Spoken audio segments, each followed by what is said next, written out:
இந்த வழக்கை பொறுத்த மட்டும் இது 2006-11 காலகட்டத்துல பொன்முடி திமுக கருணாநிதி தலைமையிலான அமைச்சராக இருந்தபோது வருமானத்துக்கு அதிகமான சொத்து குவிப்பு அல்லது சொத்து குவிப்பு வழக்கு. இப்ப எல்லாம் பாத்தீங்கன்னா நீங்க அந்த அமௌண்ட் பார்த்து சிரிப்பீங்க. 1,36,00,000 1.3 crore தான். அதுவும் இவங்க ஒய்ஃப் உங்களுக்கு சேர்ந்து செஞ்சது. வழக்குக்கு உள்ளர போய் பாத்தீங்கன்னா முதல்ல இவர் உறுதியாக இதுல இருந்து விடுதலை செய்யப்படுவார், இதுல இவருக்கு தண்டிக்க முடியாது, திமுக ஆட்சியார் வந்துருச்சு, இவங்க ஆட்கள் தான் எல்லாரும் இருக்கான்னு நினைக்கிற நேரத்துல அப்ப விடுதலை செய்யப்பட்டார். ஆனால் மறுபடியும் கேஸ் தோண்டி எடுக்கப்பட்டது. ரெண்டாவது நம்மளுடைய பொன்முடி அவர்கள் காடு கோர் திமுக காரர்கள் அவருடைய சேர்ந்து கழகத்துல கருணாநிதி முன்னால நீண்ட காலமாக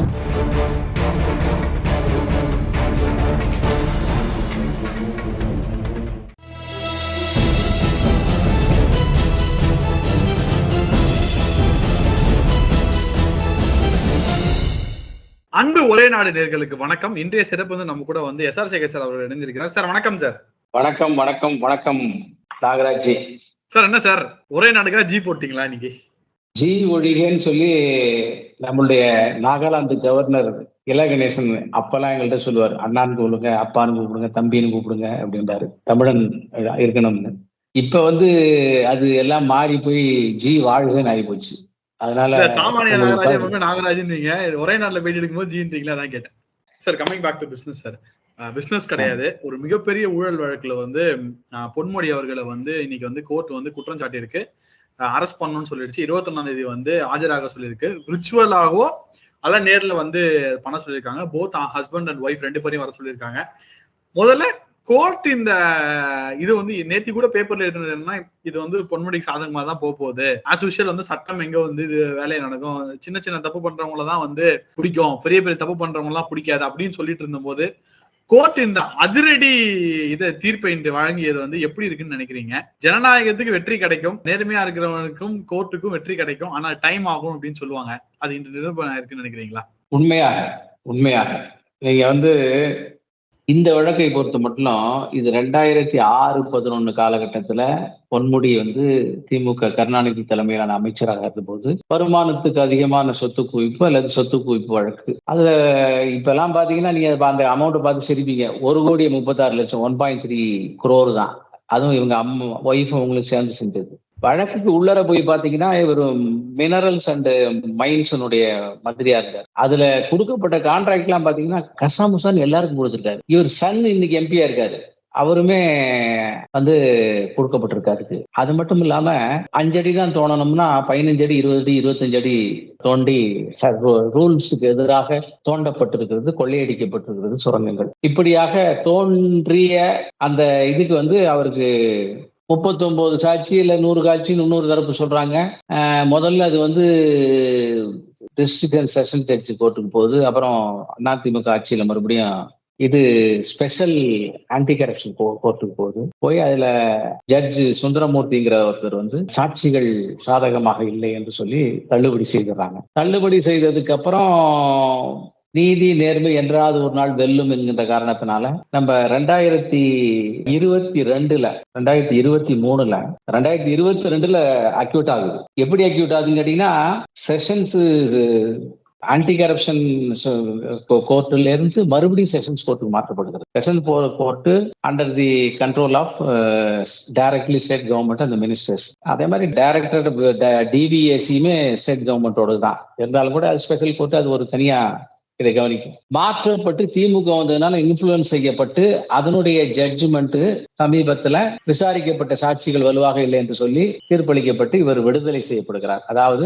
அக்விட்டட் அண்ட் தள்ளுபடி செய்யப்படுகிறது. இதனுடைய ப்ரொசீஜர் இதெல்லாம் பார்த்து வியந்து போன இப்ப வந்திருக்கிற ஒரு 4-5 ரொம்ப ப்ரோஆக்டிவ் ஜட்ஜஸ் இருக்காங்க. அதுல ஜஸ்டிஸ் ஜெயச்சந்திரன் அவர்கள் சுப்ரீம் ஹைகோர்ட்டினுடைய ஜட்ஜ். அவர் சூமோட்டோவா ஜூன் 28, 2023 எடுக்கிறார். எடுத்து முழுவதுமாக எல்லாத்தையும் போய் பார்த்ததுல இன்றைக்கு காலையில சொல்லப்பட்டது அக்விட்டல் செட் அசைட், விடுதலை செய்யப்பட்டது நீக்கப்படுகிறது. அப்படின்னா இவர் கைது செய்யப்படுகிறார் அல்லது தண்டிக்கப்படுகிறார் அல்லது குற்றவாளி என்று நிரூபணமாயிடுச்சு. இதுல நிறைய சென்சேஷனல் விஷயங்கள் இருக்கு.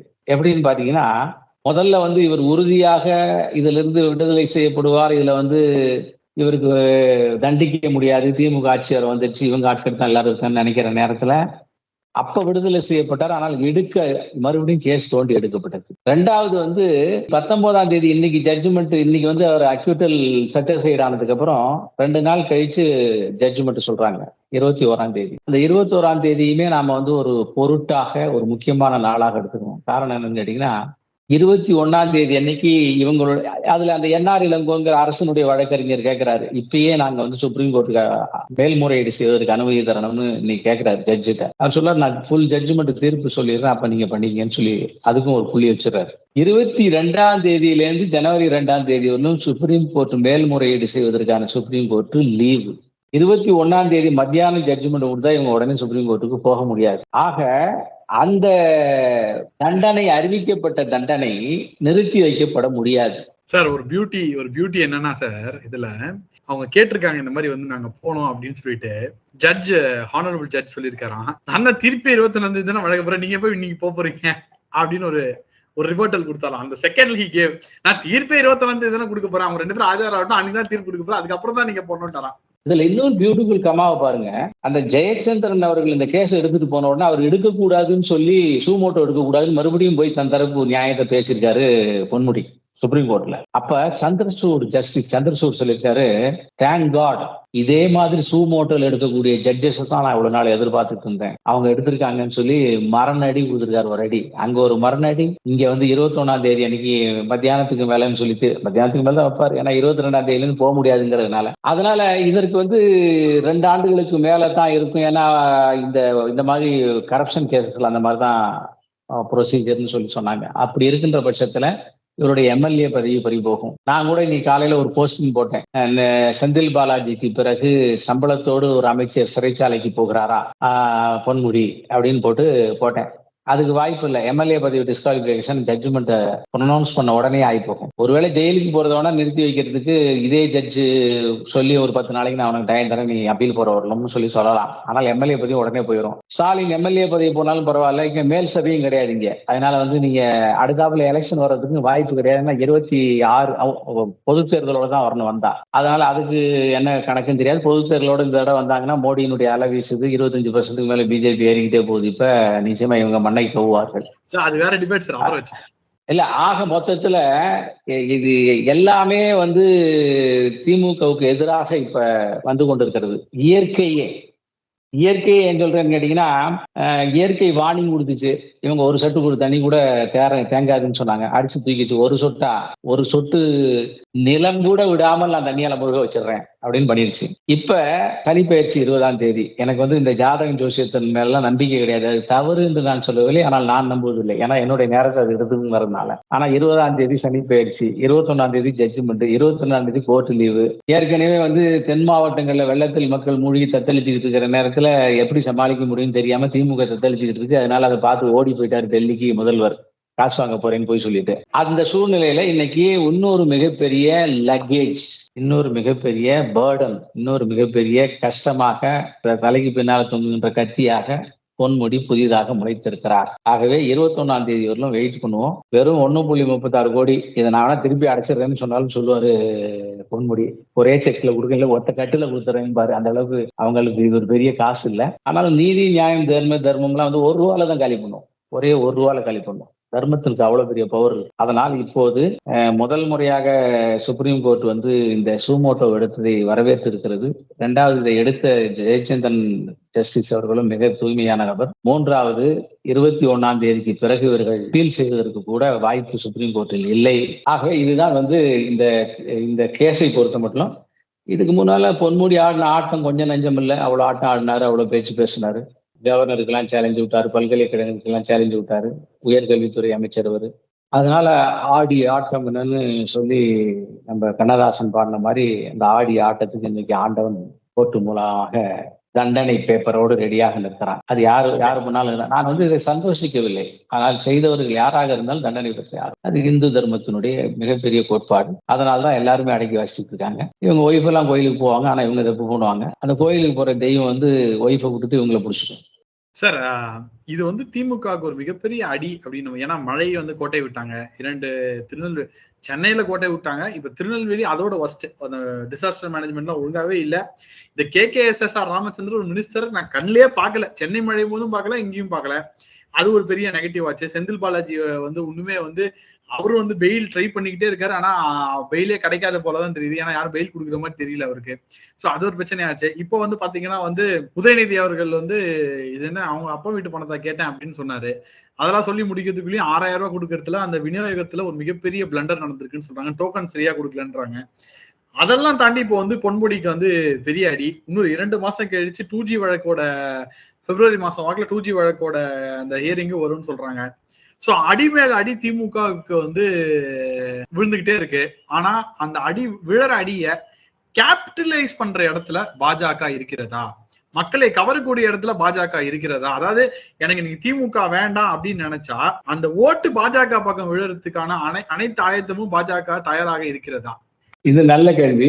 நாம் வந்து இயல்பாக நம்ம பிஜேபியினுடைய வளர்ச்சி, பிஜேபியினுடைய ஆக்கப்பூர்வமான விஷயங்கள், பிஜேபியினுடைய டெவலப்மெண்ட் பாலிடிக்ஸ், மோடி அரசினுடைய மிகப்பெரிய வளர்ச்சி திட்டங்கள், மக்களுக்கு செய்த நன்மைகள், தமிழ்நாட்டில் அதே மாதிரியாக எல்லாமே மத்திய அரசினுடைய திட்டங்கள் மாநில அரசின் வழியாகத்தான் வரும். இவங்க வேணா ஸ்டிக்கர் கொடுக்கலாம். அதையெல்லாம் சொல்லி நாம செயல்பட்டு இருக்கோம். அதனுடைய வெளிப்பாடாக 2.5% இருந்த பிஜேபியினுடைய ஓட்டு 5 ஆச்சு, 7.5 ஆச்சு, 11 ஆச்சு, 15 ஆச்சு, இப்ப 23%, 25% லெவலுக்கு வந்திருக்கு. இது மக்களுடைய மிகப்பெரிய ஆதரவை நோக்கிய பயணம். இப்ப கூட தலைவர் அண்ணாமலை அவர்கள் ஊரா போகும்போது நிறைய இளைஞர்கள் கட்சியில சேர்றாங்க, மாற்றுக் கட்சிக்காரர்கள் சேர்றாங்க. கிட்டத்தட்ட 90% எதிர்கட்சியில இருந்து தான் சேர்றாங்க. திமுக இருந்து கொஞ்சம் குறைவு தான், ஏன்னா திமுக ஆட்சியில இருக்கு. ஆனா அது என்னைக்கு அது போக போகுதுன்னு தெரிஞ்ச என்னைக்கு லெவலிங் சேருவான், அது 2வது விஷயம். அது எப்போதும் வழக்கம் இருக்கிறவர்களும் அனுபவிச்சுக்கொண்டு இருப்பாங்க. அதனால தோல்வி மேல் தோல்வி, அரசாங்கம் செயல்படாத அரசாங்கம், ஊழல் அரசாங்கம், கையாலாகாத அரசாங்கம் அப்படிங்கிற வகையில இது இருந்துகிட்டு இருக்கு. அது இறைவனாக பார்த்து மக்களுக்கு இவ்வளவு பெரிய கெடுதல் செய்தால் கூட இவர்களை எக்ஸ்போஸ் பண்ணியிருக்காங்க. அந்த வகையில திமுக டோட்டலி எக்ஸ்போஸ் ஆயிருக்கு. குறிப்பா தென் மாவட்ட மழையில 100% எக்ஸ்போஸ்.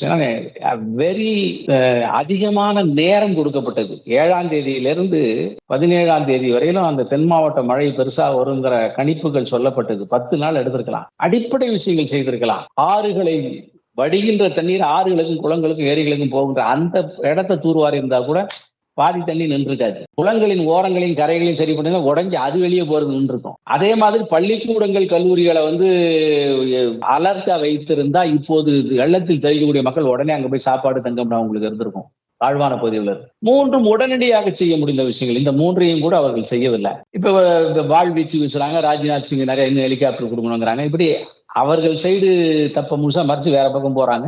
அவங்க சைடு தப்ப மறைக்கிறதுக்கு டெல்லிக்கும் போயிருக்காரு. ஏன்னா திமுக டோட்டலி எக்ஸ்போஸ். பிஜேபி மிகப்பெரிய அளவில் வளர்கிறது. பிஜேபி வந்து ஊழல் பட்டியல் 1 கொடுத்த மாதிரி வரிசையா கொடுத்துக்கிட்டு வருது. பிஜேபி வந்து ஆக்கப்பூர்வமாக மத்திய அரசின் செயல் திட்டங்களை சொல்வது, மாநில அரசினுடைய கையாளாகாத தனத்தை எக்ஸ்போஸ் பண்ணுவது, 2ம் செய்து வருகின்ற நேரத்துல ஆமா ஆமா ஆமா நான் தான் நீங்க சொல்றதெல்லாம் சரிதான் வலையில வந்து விழுந்து திமுகவாக தானாக எக்ஸ்போஸ் ஆகி கொண்டிருக்கிறது. இதுல ஒரே ஒரு சின்ன விஷயம், நம்மளுடைய பொன்முடி அவர்கள் காடு கோர் திமுக காரர்கள். அவருடைய சேர்ந்து கழகத்துல கருணாநிதி முன்னால வந்து நீண்ட காலமாக அமைச்சராக இருந்து கொண்டிருக்கிறார். நீண்ட கால அமைச்சர். இடையில வந்து செந்தில் பாலாஜி மாதிரி வேற கட்சியில இருந்து வந்து அவங்களுக்கு கமிஷன் வாங்கி கொடுக்குற ஏஜென்டா மட்டும் அவர் இருந்துடல. அதனால இன்னைக்கு கமிஷன் அவர்கிட்ட அதிகமா போறது இல்லைங்கிறதும் அவர் ஒரு மைனஸ் பாயிண்ட். அதனாலயும் திமுகவை ஒரு சிக்க வச்சு வைக்கலாம், பெருசா அளவில் காப்பாற்றலாம். ஆனால் இவர் பாதிக்கப்பட்டால் திமுக எக்ஸ்போஸ் ஆகும். அது 2வது விஷயம்.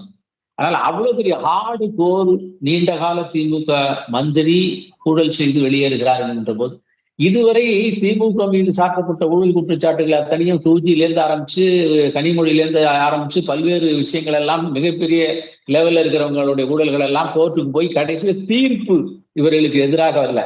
ஃபர்தர் மேல்முறையீடா இருக்கலாம். ஆனால் முதல் முறையாக தீர்ப்பு திமுகவுடைய நீண்டகால மந்திரிக்கு எதிராக இப்போது வரப்போகிறது என்பது திமுகவுக்கு மிகப்பெரிய மரண அடி. ஓகே சார், 2024 தேர்தல் திமுகவுக்கு மரண அடி என்ற விஷயத்தை நான் எடுத்துக்கிறேன். நீங்க பல விஷயம் டீடைல்டா பேசுனீங்க. தொடர்ந்து பேசுவதற்கு நிறைய இருக்கு. எலெக்ஷன்லாம் வருது. பட் தப்பு செஞ்சவன் வந்து தண்டனை அனுபவிப்பான்னு ஒண்ணு பழமொழி சொல்லுவாங்க. அது வந்து உப்பத்தினவன் தண்ணி குடிப்பாங்கிறதையும் ஒரு பழமொழி. இந்த 2 பழமொழியும் வந்து இன்னைக்கு வந்து நிரூபணம் ஆயிருக்குன்னு சொல்லலாம். நீதி லேட்டா வந்தாலும் லேட்டஸ்டா வந்திருக்கும் அப்படின்னு சொல்லலாம். ரொம்ப நன்றி sir. Thank you very much. Thank you sir.